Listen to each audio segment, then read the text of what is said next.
Welcome to Measuring Success Right, the official podcast of the Marriott Student Review, a podcast for students by students, where we connect the leaders of tomorrow with the issues of today.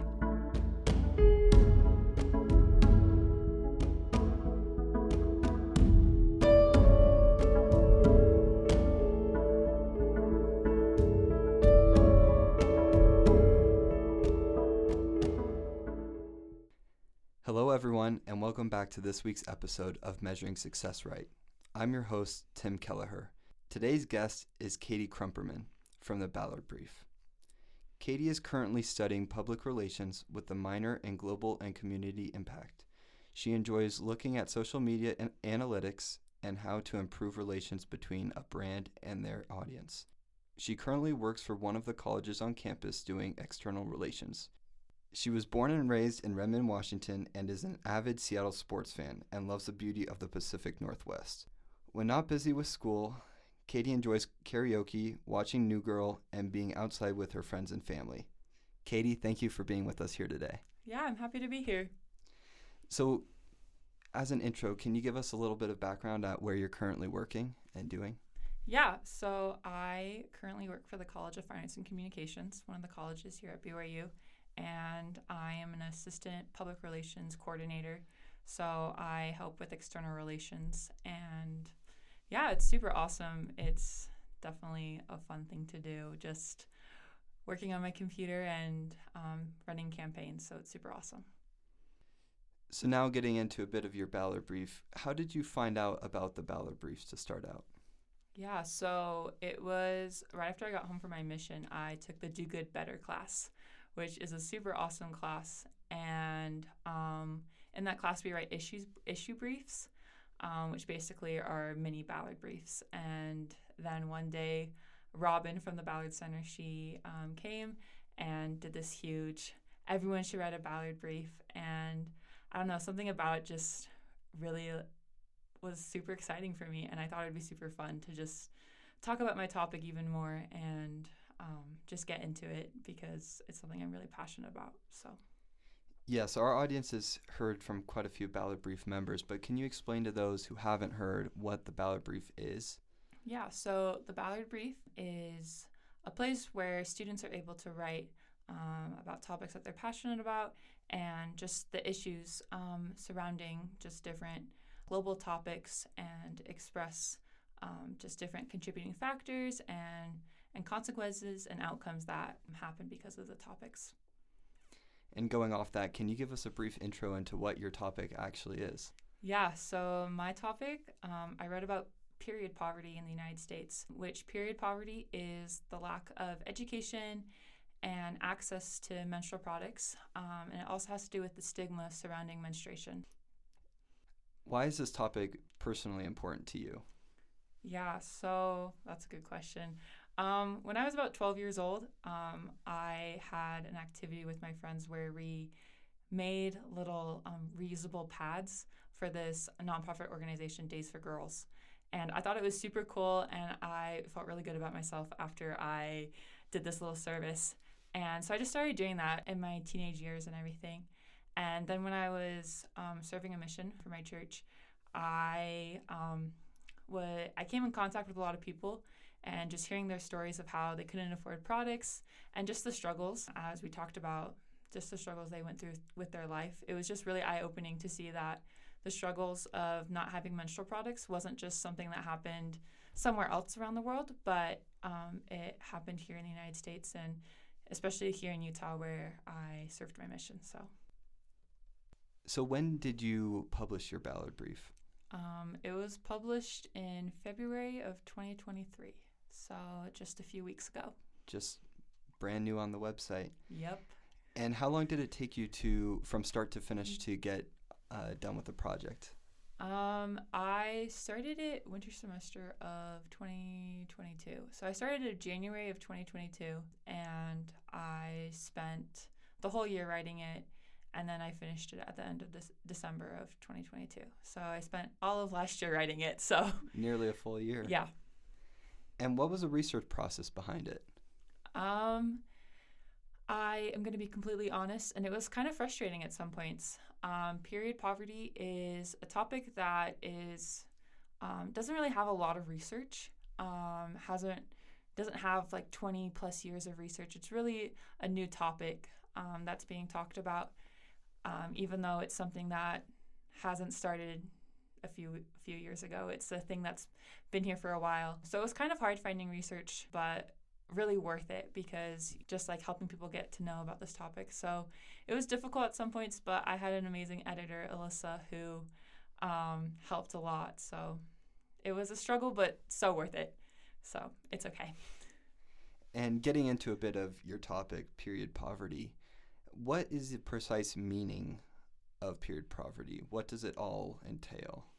Yeah, so period poverty is the lack of education about surrounding menstruation. It's the lack of access to products and then also the access to washing facilities. But in my brief that I wrote, I didn't really focus on washing facilities just because it's not something that's super, of course it's something that's important here in the United States, but it's not something that that's a lot of menstruators are impacted by compared to other countries that struggle with period poverty.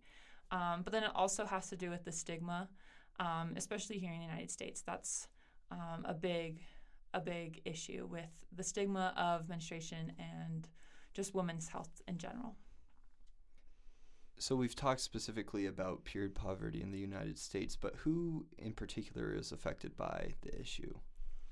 Everyone who menstruates is honestly affected by it just because of pricing and all that stuff. But kind of the groups that are higher impacted are usually those of low-income households, those who have been imprisoned, college girls, and as well as those who are transgender or non-binary. And it kind of depends on where you're located, either like inner city or rural areas are also more impacted compared to the more suburban areas. Interesting. And related to who it is affected by, we have a statistic actually from your brief related to the prices. And the statistic is, with the recent inflation problems, Bloomberg reported that prices for pads rose 8.3% and tampon prices rose 9.8% in 2021. Can you go a bit in depth about what the statistic means and the implications of it? Yeah, so when it comes to the price of menstrual products, there's like a lot of things that are impacted by it. And one of them has to do with the tampon tax, which isn't really an actual tax, but it's just the idea that pads, tampons, and other menstrual products are deemed as non-essential and they're kind of a luxury item, which then causes them to be taxed in certain states.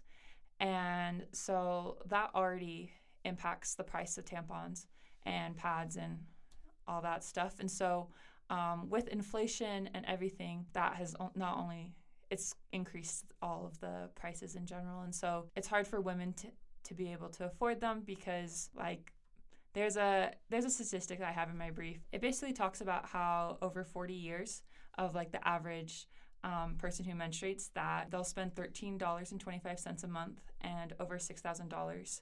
And this is before the tax. And so with the tax and then also with inflation, the price to afford a product that is essential when it comes to menstruating is just hard. And it's a struggle that a lot of people here in the United States have to deal with. And it's with the inflation and everything, it's only getting worse. So yeah, so my understanding too was with the tax, depending on your state, you might be even paying even more for your tampons or other period products. Yeah, so some states don't have a tax, others do, and so it just kind of depends on where you're at. And sometimes they're super small, but I mean, even if they're super small, it builds up over time. So yeah, it still increases the prices. So that gets a bit into the poverty side, I guess, of what people might typically think of period poverty. But I also want to talk about the education side because that's another essential side that I think many people don't know about. And we have another statistic from your Ballard Brief. It says 4 out of 5 teenagers felt they learned more about the biology of frogs than the female body, leaving them unprepared for menstruation. Can you explain this for us?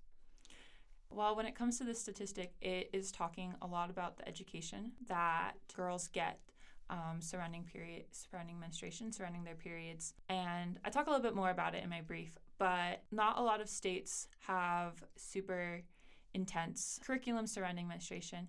And so it kind of depends on where you're at, how your parents talk to you about menstruation.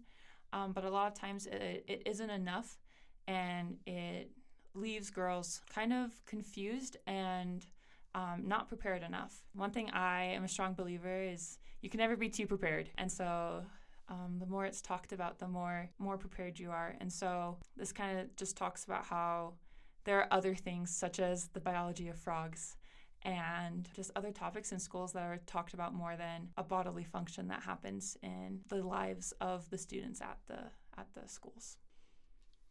Now getting into another aspect of period poverty, how has COVID-19 affected the situation? Yeah, so COVID actually affected menstruation and just the ability to access products. Just with the global supply chain and production of products, there weren't as many being produced and available in stores. And the ones that were available, the prices increased. And so you would go down the aisle, and I remember this actually happening, is you would go down the aisle and it would just be empty, and there'd be like one or two boxes, and they'd be super expensive. They were none of the cheap ones. And so a lot of menstruators had to struggle with that and finding products because not enough were being produced. So COVID contributed to the worsening of the situation. And related to that, what are the consequences of the current period poverty situation in the United States? Yeah, so you can kind of break it up in like a few different categories, with one being like physical health, of like period poverty and just not having enough menstrual products can affect you physically. So one thing that's super important to know about tampons is you're supposed to only have them in 4 to 8 hours. Once you have them in for more than 8 hours, you're at a higher risk to get toxic shock syndrome, bacteria vaginitis, which are just different when the bacteria just builds up and it gets infected. And because of period poverty and because women don't have access to enough menstrual products for their whole cycle, they sometimes have to keep products in for longer. So they have to keep their tampon in for more than 8 hours, which then just increases their risk. With these bacterial infections, it's not the only cause. The only cause isn't just menstruation, isn't just having your tampon in for too long. You know, there's other like contributing factors, but when you have your tampon in for too long, it just increases the risk. And one thing that's talked a lot about is toxic shock syndrome, TSS, which I remember growing up being told, don't have your tampon in for long, you're going to get this, you're going to die, which is not really common. It's more of like the extreme. But if you do have toxic shock syndrome, that's a tongue twister, then you just increase your mortality rate actually increases. And it's just a really difficult and uncomfortable thing. So yeah, that's really one of the consequences. And then there's other ones too. Yeah, so those are some of the specifically physical health consequences. But going into the mental health consequences, what are the effects of period poverty?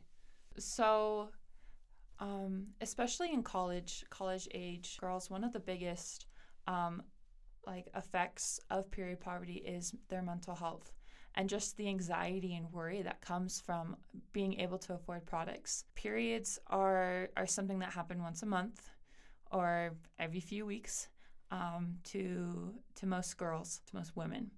And having the stress of, am I able to afford it? Should I cut back on how much food for the month so I can afford them? And where will I get them? Just kind of builds up for people, which causes an increase in anxiety, as well as for parents. That's another huge group that's affected with mental health and everything. Just the fear of how they can provide for their children when products are so expensive. Can you also go into a bit of reusable products and why they're becoming more popular, but maybe why they're not already super popular? Yeah. So there are such things as Diva cups. They are just reusable products, so you don't have to buy products each and every month. There's kind of two different types. There's a reusable pad, which is just most of the time it's a cloth that you're just able to wash. And there's a lot of organizations and nonprofits that actually make these, and so you're able to help others. And it's a super awesome way to just save money and save the environment also. But then a lot more common recently has become this Diva cup, which is just a silicone cup that you're able to reuse. And depending on the brand and everything, it's up to 10 years, which is super awesome because you end up saving a lot of money. But one of the kind of downsizes of it is the first step is a little expensive.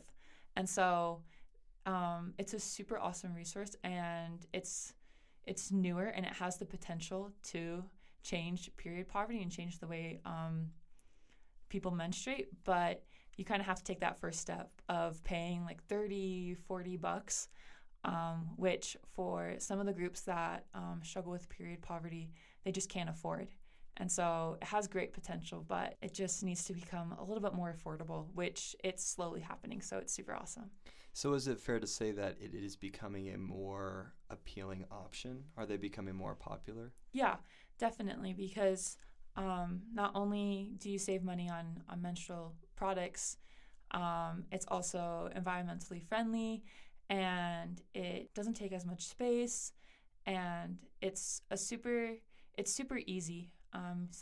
You'll just use it, and then you're able to just clean it, and then you can keep on using it. It's not a super intense process. So we've gotten a bit into what period poverty is. Now, can you explain for us what steps have been taken to remedy the situation? Yeah, so definitely reusable products are a huge thing that will help with period poverty.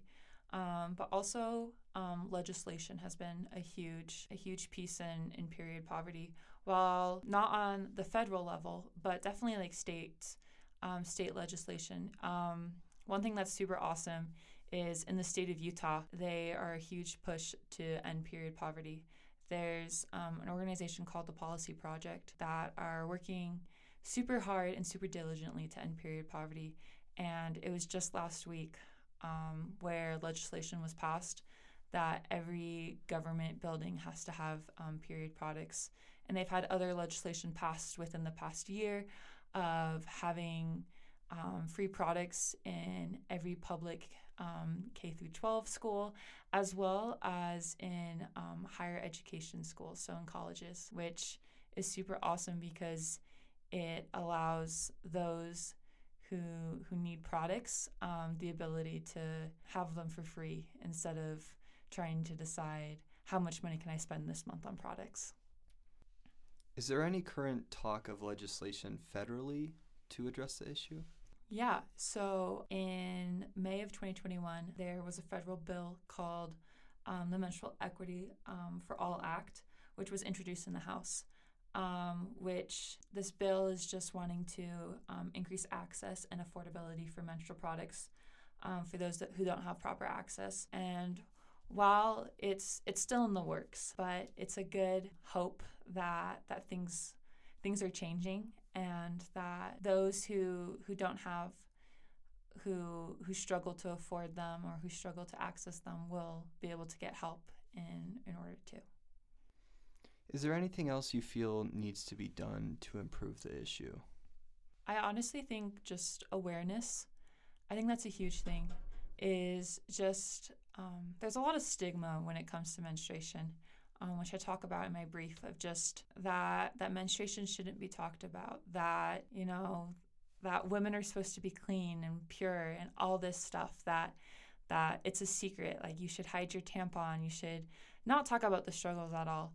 And I think that really just needs to be changed, is that this is just a reality, that people menstruate.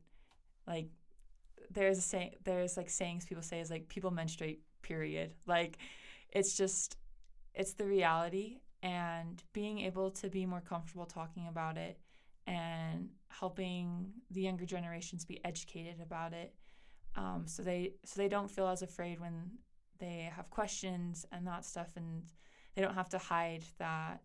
I think that really would help so much, is just normalizing it instead of it being such a taboo topic that it is. Going along with that, what can an individual do to help the current situation with period poverty in the United States? I think one of the things is just getting educated. I think it's super important to understand what is happening, and there's a lot of organizations who are doing such good things, whether it's creating reusable products or making little kits of tampons and pads and giving them to them, but just giving back and helping, because as we work together, we're able to make a change. You can't just make a change on your own. You have to team up with others to get things moving. So that summarizes many of the issues surrounding period poverty, and thank you for going over that with us. Now I want to move into a little bit of your personal life and what makes you you. So going along with that, how do you balance your work and school responsibilities with your family and religious responsibilities? I think that's always a struggle for me, balancing. But I think it's just taking it day by day and reminding me what is the most important things in my life.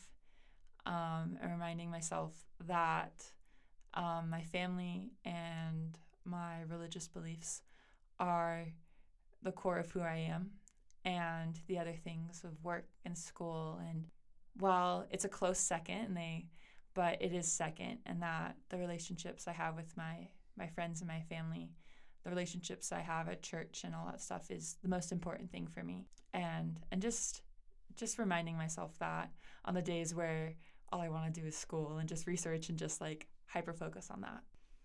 Do you have any advice you would give to incoming college students or those graduating? I think the advice I would give is to just trust the process. You can't make everything perfect right away.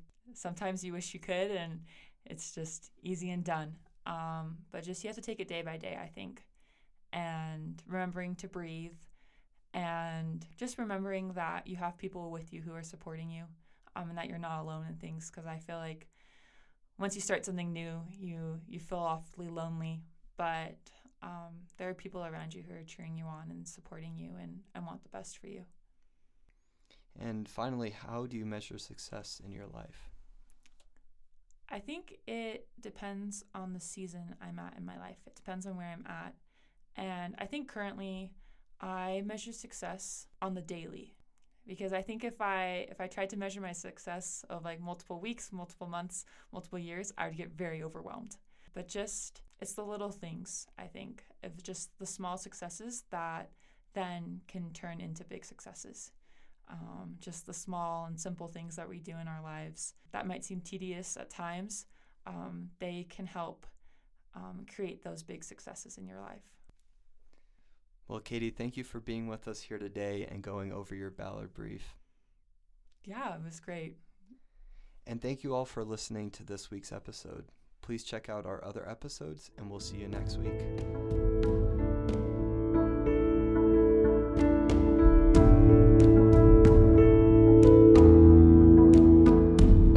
Make sure you subscribe to our podcasts on Apple Podcasts, Spotify, Google Play, or SoundCloud so you never miss an episode. Be a friend and tell a friend about measuring success right.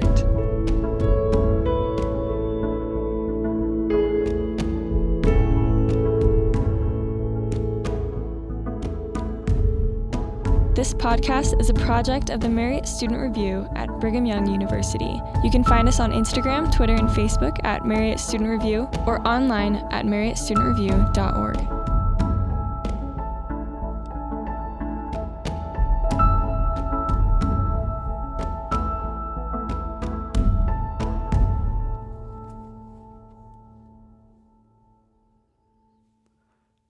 The views and opinions expressed in this podcast do not necessarily reflect official policy or position of Brigham Young University or the Church of Jesus Christ of Latter-day Saints.